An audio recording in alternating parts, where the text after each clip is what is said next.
السلام علیکم ورحمۃ اللہ وبرکاتہ۔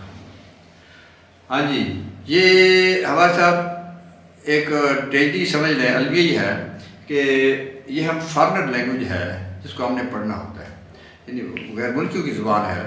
تو ایک تو ہماری جو بیسک کمزور ہوتی ہے، ہمارے کنسیپٹ کلیئر نہیں ہوتے، اس کی وجہ سے ہمیں مشکلات پیش آتی ہیں۔ آگے اتفاق سے ہمارا جتنے بھی نالج ہے نا، جتنی بھی وہ جو ہے نا وہ ٹیکسٹ بک وغیرہ ساری چیزیں وہ انگلش میں ہیں، تو اب مجبوری ہے کہ ہم نے اس کو پڑھنا بھی ہوتا ہے۔ تو ویسے انٹرنیشنل لینگویج ہے، مطلب spoken through out the world, تو یہ جو ہے نا اس وجہ سے اس کو مطلب ضرور یاد کرنا چاہیے۔ پھر یہ ایک لازمی سبجیکٹ ہے، میٹرک سے دیکھیں نا، میٹرک میں بورڈ کی کلاسز ہوتی ہیں، پھر انٹر ہے، پھر یونیورسٹی میں آ جاتی ہیں۔ تو اب میٹرک سے وہاں پہ یہ جو ہے نا ایک تو گرامر کا ایک 5 نمبر کا کویشچن ہوتا ہے، 5 نمبر یعنی کہ اس گرامر میں ہوتے ہیں۔ پھر 5 نمبر کا کویشچن ہوتا ہے کہ how to use the correct form of the verb. So اس لیے ہمیں یہ پتہ ہونا چاہیے کہ ورب کی صحیح فارم ہمیں کیسے لگانی ہے۔ یہ جو ٹینس ہم پڑھ رہے ہیں نا، یہ ہمیں یہی بتا رہے ہیں نا کہ ابھی جیسے دیکھیں نا، ہم نے انڈیفینٹ پڑھا ہے، انڈیفینٹ ہم نے دیکھا کہ پریزنٹ میں ہم نے پہلی فارم لگاتے ہیں، اے والوں کے ساتھ، بی والوں کے ساتھ ہم ایس یہ اس کا اضافہ کرتے ہیں۔ اچھا، پھر ہم نے دیکھا کہ جو اس میں پاس میں تھا وہاں پہ ہم نے سیکنڈ فارم لگائی تھی۔ اچھا، پھر فیوچر میں ہم نے دیکھا تو شیل اور یا ول اور اس کا تھا ہم نے پہلی فارم لگائی تھی۔ یہ انڈیفینٹ کے فکروں میں تھا۔ اس کے بعد جو ہے نا ہم نے کنٹینیوس میں پڑھا ہے، کنٹینیوس میں ہم نے دیکھا کہ is, am are, was, were, will be, shall be, ہم نے وہ لگائے تھے۔ تو اس طریقے سے یعنی یہ 5 نمبر کا کویشچن یہ ہوتا ہے، یہ اس میں آتا ہے، میٹرک کی بات کر رہا ہوں۔ اچھا، تو اسی طرح انٹر میں بھی یہی چیزیں ہوتی ہیں۔ انٹر میں 5 نمبر کا گرامر کا کویشچن ہوتا ہے اور 5 نمبر کا how to use the correct form of the verb وہ ہوتا ہے۔ تو یہ چیزیں آپ اگر یہ کنسیپٹ کلیئر کرتے جائیں، آپ چیزوں کو رٹا نہیں لگانا۔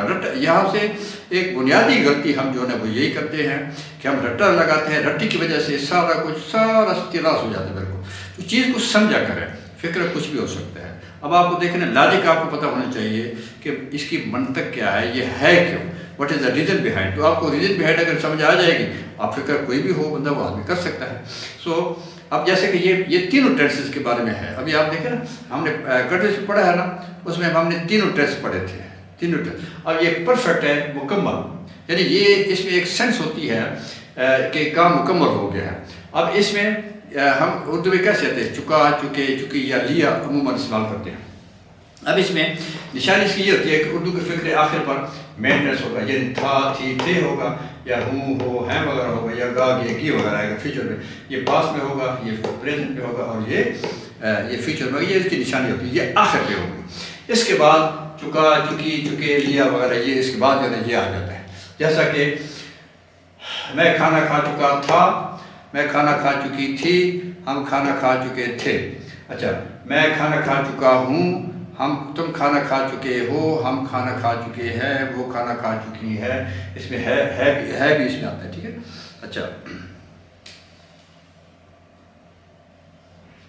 اچھا، تو یہ نشانی ہے، اس کی مطلب ہے۔ اسی طرح میں کھانا کھا چکا ہوں گا، میں کھانا کھا چکی ہوں گی، ہم کھانا کھا چکی ہوں گے۔ تو یہ مطلب یہاں سے یہ آ جاتا ہے، یہ لاسٹ پہ یہ ذہن میں رکھے، ادھر سے ادھر کو جانا ہے، لاسٹ پہ یہ نشانی ہوگی۔ اس کے بعد جو ہے یہ پھر چکا، چکے، چکی ہوگا، اور پھر جو ہے نا آگے اس کے بعد لیفٹ، اس کے بعد جو ہے نا یہ ورب ہوگا آپ کا، مفعول ہوگا، اور پھر جو ہے نا فعل وغیرہ اینڈ سو آن۔ تو اب آپ دیکھیں اس کا جنرل فارمولہ کیا ہے۔ جنرل فارمولہ سے یہ کہ سبجیکٹ ہوگا، ہیلپ ورب ہوگا، تھرڈ فارم ہوگی۔ اب آپ دیکھیں بالکل ایگزیکٹلی وہی فارمولہ یہ ہے، ایک قسم کا کنٹریز کی طرح۔ وہاں پہ ہم نے یہاں پہ چوتھی فارم لگائی تھی، آئی والی فارم لگائی تھی، لیکن یہاں پہ تھرڈ فارم ہے، ٹھیک ہے۔ اب آپ نے صرف ہیلپ ورب بدلنا ہے۔ اب آپ انٹرسٹنگ بات یہ ہے، ہیلپ ورب کو میں نے اس کا نام ایچ فیملی رکھا ہوا ہے، ایچ فیملی، یعنی یہ ایچ والے الفاظ ہیں، have, has, had, will have, shall have والے۔ تو یہ جو ہے اس کو ہم ایچ فیملی کہہ دیتے ہیں، ٹھیک ہے۔ یعنی آپ سے اگر بندہ کوئی پوچھے کہ ایچ فیملی کیا ہے، تو آپ کہیں گے ایچ فیملی کے ساتھ ہم تھرڈ فارم لگا دیتے ہیں۔ وہ جو تھا is, am are, was, were, be وغیرہ، وہ جو تھے نا، وہ کیا ہے، وہ فارم آف ٹو بی ہے، ٹو بی کی فارم میں ہے۔ اب آپ سے مطلب ٹو بی کی فارم پوچھے تو آپ ٹو بی کی فارم آپ کہیں کہ اس کے ساتھ آپ نے چوتھی فارم لگا دی، یعنی آج یہاں سے آپ how to use the correct form of the verb, یہاں سے آپ دیکھ سکتے ہیں کہ H family will take the third form, H family کے ساتھ میں تیسری فارم لگانی ہے، فارم آف ٹو بی کے ساتھ، فارم آف ایکٹیو فکرے میں فارم آف ٹو بی کے ساتھ آپ نے چوتھی فارم لگانی ہے، اس کے ساتھ چوتھی فارم لگاؤ گے، واز کے ساتھ چوتھی فارم لگاؤ گے، ایم کے ساتھ آپ چوتھی فارم لگاؤ گے، آر کے ساتھ چوتھی فارم لگاؤ گے، بی کے ساتھ آپ چوتھی فارم لگاؤ گے، تو یہ دے ول ٹیک دا فورتھ فارم. ٹھیک ہے، یعنی یہاں سے. اچھا ایک اور بات بھی یاد رکھ لیں کہ چوتھی فارم اور تھرڈ فارم، چوتھی فارم اور تھرڈ فارم، پکی بات یاد رکھیں کہ ان سے پہلے ہیلپنگ ورب ہونا چاہیے. اگر ایکٹیو کا فکرہ ہے تو ایکٹیو کا فکرہ، ایکٹیو کے فکرے میں ان سے پہلے ہیلپنگ ورب ہونا چاہیے. ٹھیک ہے. اچھا اب آپ دیکھیے ایچ فیملی کیا ہے. پاس میں ہیڈ لگاؤ گے، پریزنٹ میں اے والے جو ہے نا وہ آئی وہی یوز اس میں دے وغیرہ، اس کے بعد آپ نے نا ہیو لگانا ہے. اور بی والے ہی شی اٹ اور سنگولر ناؤن جو ہے اس کے بعد آپ نے ہیز لگانا ہے. ٹھیک ہے. اچھا فیوچر میں آپ نے ایس یعنی شیل والے، ڈبلیو ول والے، اس کے بعد آپ نے ہیو لگانا. اب یہ ذہن میں رکھ لے کہ یہاں پہ ہیو ایک پہلی فارم بھی ہے، یاد رکھیے ہے یہ اس کا ڈیول فنکشن ہے. یہ مین ورب بھی ہے اور ہیلپنگ ورب بھی ہے. اچھا تو شیل کے ساتھ ہیو آئے گا، شیل کے ساتھ ہیو آئے گا، ول کے ساتھ بھی ہیو آئے گا. ہیز اس کے ساتھ آپ نے نہیں لگانا. جیسے ڈو ایک پہلی فارم ہے، ڈو پہلی فارم ڈو ہے. اب ڈز جو ہے نا وہ ہم نے بی والوں کے ساتھ لگاتے ہیں. یہ بی والے ہوتے ہیں نا یہی شیٹ والوں کے ساتھ ہم ڈز لگا دیتے ہیں. لیکن اسی طرح اے والوں کے ساتھ ہم ہیو لگاتے ہیں، بی والوں کے ساتھ ہیز لگاتے تھے. ہیز کسی کے ساتھ بھی نہیں آئے گا، نہ ول کے ساتھ نہ شیل کے ساتھ. ول یا شیل کے بعد آپ نے ہیو لگانا ہے. یہ پکی بات یاد رکھیں. Shell will have, shall have will have آئے گا. شیل ہیز یا ول ہیز نہیں لگانا. یہ لگانا. اچھا تو اب آپ یہ جو ہے نا یعنی یہ ترتیب یہ ہوگی، سبجیکٹ ہوگا، ہیلپر ہوگا، تھرڈ فارم ہوگی، اس کے بعد جو ہے آبجیکٹ ہوگا. اب آپ کیسے، مثلا میں نے یو لیا ہے، سبجیکٹ میں یو لے رہا ہوں تو یو ہیڈ ایٹن ایپل، یہ تم سیب کھا چکے تھے. اب ایک بات میں نے یہاں پہ ایک نشان لگایا ہوا ہے، یہاں پہ پاس پرفیکٹ، اور یہ نشان یہ ادھر ہے. اصولی طور پر پاس پرفیکٹ میں کوئی ایڈورب ہونا چاہیے یا کوئی کنجنکشن ہونا چاہیے. اگر ہم یہ کہتے ہیں کہ وہ ہم کھانا کھا چکے، وہ تم کھانا کھا چکے تھے، اصولی طور پر گرامر کی روح سے یہ پاس پرفیکٹ نہیں ہے، یہ پاس انڈیفینٹ ہے. ٹھیک ہے. ہاں اگر یہ ہوگا کہ تم پہلے ہی کھانا کھا چکے تھے، اب ہم کیا لگائیں گے؟ You had already eaten apple, پہلے سیب کھا چکے تھے، ایٹن ایپل. تو یہاں پہ آلریڈی اگر لگا دو گے ٹھیک ہے. یا پھر ڈبل سینٹینس ہو، جیسے کہ ڈاکٹر کے آنے سے پہلے مریض مر چکا تھا. The patient had died before the doctor came. وہاں پہ آپ نے کنجنکشن لگاؤ گے نا یا اس طریقے سے، تو مطلب پھر جا کے یہ آپ کا فکرہ اصولی طور پر یہ بنتا ہے. لیکن چلتا رہتا ہے، اس میں چلتے بھی ہے. ویسے ایسی ہے کہ یو ہیڈ ایٹن ایپل، تم سیب کھا چکے تھے. اب میں سیب کھا چکا ہوں، تم سیب کھا چکے ہو، یو ہیو ایٹن. اب اس میں ہیو لگا دو گے آپ. اب یہاں پہ آپ کا یہ فکرہ، اس میں یہ حال ہے، تم سب کھا چکے ہیں، اس لیے you will have eaten apple. اب اس میں یہاں پہ کیا ہوگا کہ تم سیب کھا چکے ہوگے، یہ بات. اب اگر منفی جو فکرہ ہوتا ہے نا، منفی میں کیا ہوتا ہے؟ اب اس کے بعد ہے ناٹ آنا. You had not eaten apple, تم سیب نہیں کھا چکے تھے.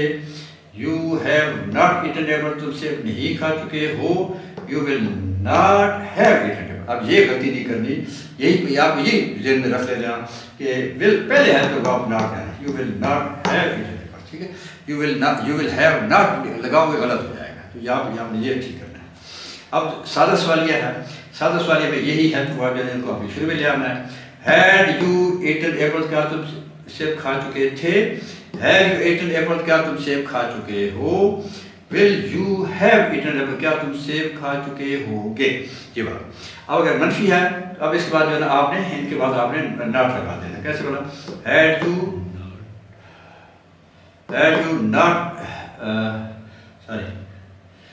You not eaten apples, have you not eaten apples, will you not have eaten apples. یعنی یہاں پہ نا ادھر جو ہے نا یہاں پہ دو فکرے ہیں ایٹن ایپل والے. ٹھیک ہے.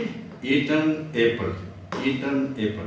had you eaten apples, have you eaten apple, will you not have eaten apple. ٹھیک ہے. یہ والے مطلب ہے یہ آپ کے.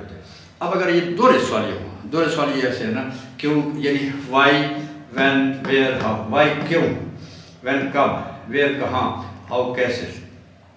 تم سیب کیوں کھا چکے تھے. Why had. اب یہ چھوٹ ہو جائے گا، بڑا ہے نا یہاں پہ اب چھوٹ ہو جائے گا. Why had you eaten apple, تم سیب کیوں کھا چکے تھے. Why have you eaten apple, تم سیب کیوں کھا چکے ہو. Why will you have eaten apple, تم سیب کیوں کھا چکے ہوگے. یہ والا ٹھیک ہے. اچھا اس سے اگر منفی ہوگا تو آپ نے ناٹ لگا دیں. باقی ترتیب یعنی یہ بالکل اس سے یہی ترتیب ہوتی ہے. اس سے پہلے یہ لفظ لگاتے ہیں، اس پہ لگائے جیسے میں نے ابھی آپ کو بتایا. اب اس پہ کیا ہوگا، وائی ہیڈ یہ چھوٹا ہوگا. Why had you not eaten apple, تم سیب کیوں نہیں کھا چکے تھے. Why have you not eaten apple, تم سیب کیوں نہیں کھا چکے ہو. Why will you not have eaten apple, تم سیب کیوں نہیں کھا چکے ہو گے. تو یہ آپ کا مطلب پرفیکٹ ٹینس ہے. ٹھیک ہے. پرفیکٹ ٹینس میں جہاں پہ یعنی جس وقت بھی کام کا یہ جو تھرڈ فارم ہوتی ہے نا، تھرڈ فارم کے 4 استعمال ہوتے ہیں. 3 تو آپ کسی پرفیکٹ میں لگ جاتے ہیں نا. یعنی اس میں ہیڈ ہوگا، اس میں ہیو ہوگا، ہیو ہیز ہوگا، اس کے بعد جو ہے یہاں پہ اس میں یہ آ جائے گا. ایک اور استعمال ہوتا ہے وہ پاس پارٹیسپل ہوتا ہے. یعنی جیسے ہم کہتے ہیں نا، یعنی الف یا یہ الف یا پاس والی علامت ہے نا، الف یہ الف یا آگے ہوا ہوتا ہے. کیسے؟ لکھا ہوا، کھایا ہوا. ٹھیک ہے. لکھا ہوا خط، لکھا ہوا حکم نامہ، دا ریٹن آرڈر. کھایا ہوا سیب، دا ایٹن ایپل. ٹھیک ہے. ہاں جی. تو آپ یہ نا یہ الف یہ الف یا ہوا کے لیے انگریزی جو ہوتی ہے نا وہ تھرڈ فارم ہوتی ہے. ٹھیک ہے. اچھا اس سے پہلے ہیلپ ورب نہیں ہوتا. ٹھیک ہے. دا ریٹن آرڈر، لکھا ہوا حکم نامہ. ٹھیک ہے جی. اب اس میں کوئی اس کے بعد ہے وغیرہ یہ ہیلپ ورب نہیں لگا ہوا. تو اگر ہیلپ ورب نہیں لگا ہو یہ پاس پارٹیسپل کے طور پہ استعمال ہوتا ہے. So this was all about perfect.